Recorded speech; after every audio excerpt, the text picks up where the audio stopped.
ಸಹಕಾರಿ ಬ್ಯಾಂಕುಗಳು ರೈತರ ಹಾಗೂ ಹಿಂದುಳಿದ ವರ್ಗಗಳ ಏಳಿಗೆಗೆ ಶ್ರಮಿಸ್ತಾ ಇವೆ ಅಂತ ವಿಧಾನ ಪರಿಷತ್ ಸದಸ್ಯ ಹಾಗೂ ಬಿಡಿಸಿಸಿ ಬ್ಯಾಂಕ್ ಮಾಜಿ ಅಧ್ಯಕ್ಷ ಎಸ್ ರವಿ ಅಭಿಪ್ರಾಯಪಟ್ಟರು.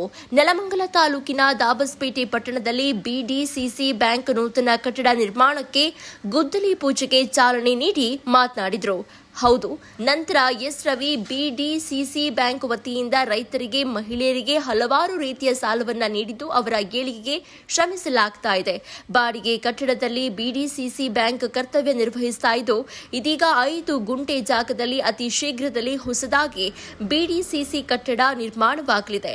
ಗ್ರಾಮೀಣ ಭಾಗದಲ್ಲಿ ಬಿಡಿಸಿಸಿ ಬ್ಯಾಂಕ್ ಘಟಕ ಸ್ಥಾಪಿಸಿ ಗ್ರಾಮೀಣ ಭಾಗದ ಅಭಿವೃದ್ಧಿಗೆ ಶ್ರಮಿಸುವ ಉದ್ದೇಶದಿಂದ ಪಟ್ಟಣಗಳಲ್ಲಿ ಬ್ಯಾಂಕ್ ಸ್ಥಾಪನೆ ಮಾಡಲಾಗಿದ್ದು, ರೈತರು, ಮಹಿಳೆಯರು, ವರ್ತಕರು ಬ್ಯಾಂಕ್ನ ಯೋಜನೆಗಳನ್ನು ಸದುಪಯೋಗಪಡಿಸಿಕೊಳ್ಳಬೇಕು.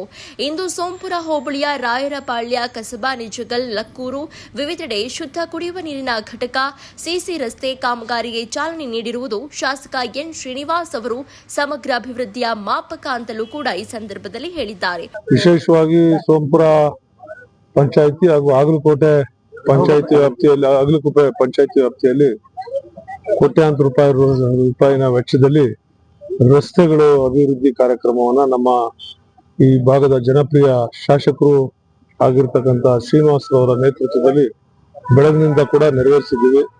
ಅವರೊಟ್ಟಿಗೆ ನಮ್ಮೆಲ್ಲ ಮುಖಂಡರುಗಳು, ಗೋವಿಂದರಾಜು ಅವರ ಆದಿಯಾಗಿ ಎಲ್ಲ ಮುಖಂಡರುಗಳು, ಪಂಚಾಯಿತಿ ಅಧ್ಯಕ್ಷರು, ಸದಸ್ಯರುಗಳು, ಈ ಭಾಗದ ಗೌರವಾನ್ವಿತ ಹಲವಾರು ಮುಖಂಡರುಗಳು, ನನ್ನ ಹೆಸರುಗಳನ್ನ ಹೇಳ್ತಾ ಹೋದ್ರೆ ಅದೇ ಒಂದು ಪಟ್ಟಿ ಆಗ್ತದೆ. ಎಲ್ಲರೂ ಕೂಡ ಭಾಗವಹಿಸಿ ಆ ಕಾರ್ಯಕ್ರಮವನ್ನ ಆಗಲಿ ಅಂತ ಯಶಸ್ಸನ್ನ ಬಯಸಿದ್ರು. ಅದರೊಟ್ಟಿಗೆ ಇವತ್ತು ಇಲ್ಲಿ ಈ ದಾಬಾಸ್ಪೇಟೆ ಸೋಂಪುರ ಭಾಗದಲ್ಲಿ ಬಹಳ ದಿನಗಳಿಂದ ಇಲ್ಲಿಯ ಒಂದು ಕನಸು, ಈ ಭಾಗದಲ್ಲಿ ಒಂದು ಸ್ವಂತ ಕಟ್ಟಡದಲ್ಲಿ ಬಿಡಿಸಿಸಿ ಬ್ಯಾಂಕ್ ಅಂತಂದ್ರೆ ರೈತರ ಸಂಸ್ಥೆಗೆ ಒಂದು ಸ್ವಂತ ಕಟ್ಟಡ ಬೇಕು, ಸ್ವಂತ ಜಾಗದಲ್ಲೇ ಸ್ವಂತ ಕಟ್ಟಡ ಬೇಕು ಅಂತಕ್ಕಂಥ ಒಂದು ದೆಸೆಯಲ್ಲಿ ಇವತ್ತು ಸುಮಾರು 85 ಲಕ್ಷ ರೂಪಾಯಿಗಳ ವೆಚ್ಚ, ಬಹುತೇಕ ಕಾಮಗಾರಿ ಮುಗಿಯುವ ಹಂತಕ್ಕೆ ಬಂದಾಗ ಅದು 1 ಕೋಟಿ ರೂಪಾಯಿಗೂ ಹೆಚ್ಚು ಹಣ ಇಂಟೀರಿಯರ್ ಸೇರಿಸಿದಾಗ ಅಲ್ಲಿ ಆಗ್ತಕ್ಕಂಥದ್ದು ಸಹಜ. ಅಂತ ಒಂದು ಭವ್ಯವಾದ ಈ ನ್ಯಾಷನಲ್ ಹೈವೇಗೆ ತಕ್ಕದಾದ ರೀತಿಯಲ್ಲಿ ಮತ್ತು ಸೋಂಪುರಕ್ಕೆ ಗೌರವ ಬರೋ ರೀತಿಯಲ್ಲಿ ಈ ಭಾಗದ ಎಲ್ಲ ರೈತರ ಅಭಿವೃದ್ಧಿಗೆ, ರೈತರು ಅನುಕೂಲ ಮಾಡಿಕೊಡ್ಲಿಕ್ಕೆ ಒಂದು ಸುಸಜ್ಜಿತವಾದಂತ ಸುಮಾರು 5 ಕುಂಟೆ ಜಾಗದ ವ್ಯಾಪ್ತಿಯಲ್ಲಿ, ಇಲ್ಲಿ ಅಡಿಗೂ ಕೋಟ್ಯಾಂತರ ರೂಪಾಯಿ, ಲಕ್ಷಾಂತರ ರೂಪಾಯಿ ಬೆಲೆ ಇರ್ತಕ್ಕಂಥ ಸಂದರ್ಭದಲ್ಲಿ 5 ಕೋಟಿಯಷ್ಟು, ಒಂದು 5,000 ಅಡಿಯಷ್ಟು ಜಾಗದಲ್ಲಿ ಇವತ್ತು ಶಾಸಕರು ಎಲ್ಲರ ಸಹಕಾರ, ಅವರೆಲ್ಲರೂ ಕೂಡ ಆ ವಿಚಾರದಲ್ಲಿ ಜಾಗವನ್ನು ಪಡೆಯಲಿಕ್ಕೆ ಕೊಟ್ಟಿರ್ತಕ್ಕಂಥ ಸಹಕಾರದ ಹಿನ್ನೆಲೆಯಲ್ಲಿ ಪೂಜೆ ಮಾಡ್ತಾ ಇದ್ವಿ. ವಿಶೇಷವಾಗಿ ನಾವು ಈ ಭಾಗದ ಬಿಡಿಸಿಸಿ ಬ್ಯಾಂಕ್ ನ ಗೌರವಾನ್ವಿತ ನಿರ್ದೇಶಕರು, ಮಾಜಿ ಉಪಾಧ್ಯಕ್ಷರು ಆದಂತ ನಮ್ಮ ಪಟ್ಟಾಭಿರಾಮಯ್ಯನವರ ಸಹಕಾರ ಬಹಳ ಅತ್ಯಗತ್ಯ. ಅವರು ವಿಶೇಷ ಆಸಕ್ತಿಯನ್ನು ವಹಿಸಿಕೊಂಡು ಇದೊಂದು ಕೆಲಸ ಆಗಬೇಕು ಅಂತಕ್ಕಂಥದ್ದನ್ನು ಅವರು ಬಯಸಿದ್ರು. ಅವರ ಒಂದು ಆಸೆಯಂತೆ ನಮ್ಮೆಲ್ಲ ನಾಯಕರುಗಳ ಸಹಕಾರದಿಂದಾಗಿ, MLA ರವರ ಸಹಭಾಗಿತ್ವದೊಂದಿಗೆ, ಆಮೇಲೆ ನಮ್ಮ ಸೊಸೈಟಿಯ ಈ ಭಾಗದ ಅಧ್ಯಕ್ಷರು, ನನ್ನ ಮಿತ್ರರು ಆಗಿರ್ತಕ್ಕಂಥ ಮೋಹನ್ ಕುಮಾರ್ ಅವರು ಕೂಡ ಉತ್ತಮವಾದಂತ ಸಹಕಾರಿ ಆಗಿರ್ತಕ್ಕಂಥವ್ರು. ಈ ಸಹಕಾರ ಕ್ಷೇತ್ರದಲ್ಲಿ ಪಕ್ಷ ಇಲ್ಲ, ಸಹಕಾರ ಬಂದಾಗ ನಾವೆಲ್ಲರೂ ಒಂದೇ, ಎಲ್ಲರೂ ಸೇರಿ ಒಟ್ಟಾಗಿ ನಾವು ಕೆಲಸ ಮಾಡಿ ತಾಲೂಕಿನ ಜನರ ಒಳ್ಳೇದಾಗ್ಬೇಕು ಅನ್ನೋ ಒಂದು ದಿಸೆಯಲ್ಲಿ ಮಾಡಿದೀವಿ. ಯಾರೆಲ್ಲ ಸಹಕರಿಸಿದ್ದಾರೆ, ಯಾರೆಲ್ಲ ಇದಕ್ಕೆ ಶ್ರಮಿಸಿದ್ದಾರೆ, ಅವರೆಲ್ರಿಗೂ ನಾನು ಕೂಡ ಬಹಳ ಪ್ರೀತಿಪೂರ್ವಕವಾಗಿ ನಾವೆಲ್ಲ ಬಂದು ಇವತ್ತು ಈ ಒಂದು ಕಾರ್ಯಕ್ರಮವನ್ನು ನೋಡ್ಕೊಂಡಿದ್ದೀವಿ.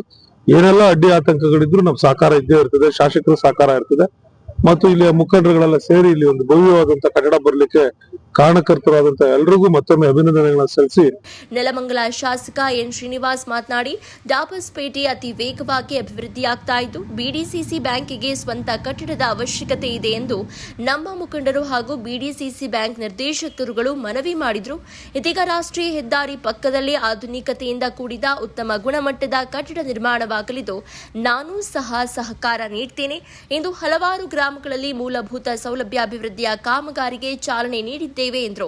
ಆಗಲಕೋಟೆ ಗ್ರಾಮ ಪಂಚಾಯತ್ ವ್ಯಾಪ್ತಿಯಲ್ಲಿ ಸುಮಾರು 2 ಕೋಟಿಗೂ ಹೆಚ್ಚು ಮೊತ್ತದ ರಸ್ತೆ ಮತ್ತೆ ಚರಂಡಿ ಅಭಿವೃದ್ಧಿ ಕಾಮಗಾರಿ ಮತ್ತೆ ಶುದ್ಧ ಕುಡಿಯುವ ನೀರಿನ ಘಟಕಗಳ ಭೂಮಿ ಪೂಜೆ ಮತ್ತು ವಿಶೇಷವಾಗಿ ಇವತ್ತು ಬಿಡಿಸಿಸಿ ಬ್ಯಾಂಕಿನ ಕಟ್ಟಡ ಸೋಂಪುರದಲ್ಲಿ 95 ಲಕ್ಷ ರುಗಳ ಕಟ್ಟಡದ ಭೂಮಿ ಪೂಜೆಯನ್ನ ನಮ್ಮ ನಾಯಕರು, ಈ ಭಾಗದ ಜನಪ್ರಿಯ ವಿಧಾನ ಪರಿಷತ್ನ ಸದಸ್ಯರಾದಂತಹ ರೇವಣ್ಣವರ ನೇತೃತ್ವದಲ್ಲಿ ಎಲ್ಲ ಸಹಕಾರಿಗಳು ಮತ್ತೆ ಮುಖಂಡರುಗಳ, ವಿಶೇಷವಾಗಿ ಗೋವಿಂದಣ್ಣವರು, ಮೋಹನ್ ಕುಮಾರ್ ಅವರ, ಜಯಣ್ಣ ಅವರ ಒಂದು ಎಲ್ಲ ಸಹಭಾಗಿತ್ವದಲ್ಲಿ ಭೂಮಿ ಪೂಜೆಯನ್ನ ನೆರವೇರಿಸಿದ್ದೀವಿ. ಅಲ್ಲಿ ಅಗಲಕುಪ್ಪೆ ಗ್ರಾಮ ಪಂಚಾಯತ್ ವ್ಯಾಪ್ತಿಯಲ್ಲಿ ಗುಣಮಟ್ಟದ ಕಾಮಗಾರಿಯನ್ನ ಮಾಡಿ ವಾಟರ್ ಪ್ಲಾಂಟ್ ಅನ್ನು ಸಹ ಬೇಗ ಉದ್ಘಾಟನೆ ಮಾಡಿಸಬೇಕು ಅಂತ ಹೇಳಿ ನಾನು ಗುತ್ತಿಗೆದಾರರಿಗೆ ತಿಳಿಸಿದ್ದೇನೆ. ಈ ಬಿಲ್ಡಿಂಗು ಸಹ ಚೆನ್ನಾಗಿ ಹೆದ್ದಾರಿ ಪಕ್ಕದಲ್ಲೇ ಇರೋದ್ರಿಂದ ಬಹಳ ನವೀನ ರೀತಿಯಲ್ಲಿ ಆಕರ್ಷಣೀಯವಾಗಿ ಬರಲಿ ಅಂತಕ್ಕಂಥದ್ದನ್ನ ನಮ್ಮ ರವಿಯಣ್ಣ ಅವರು ಹೇಳಿದ್ದಾರೆ. ಅದಕ್ಕೂ ನಾನು ಏನ್ ಬೇಕೋ ಸಹಕಾರವನ್ನ ಕೊಡ್ತೇನೆ.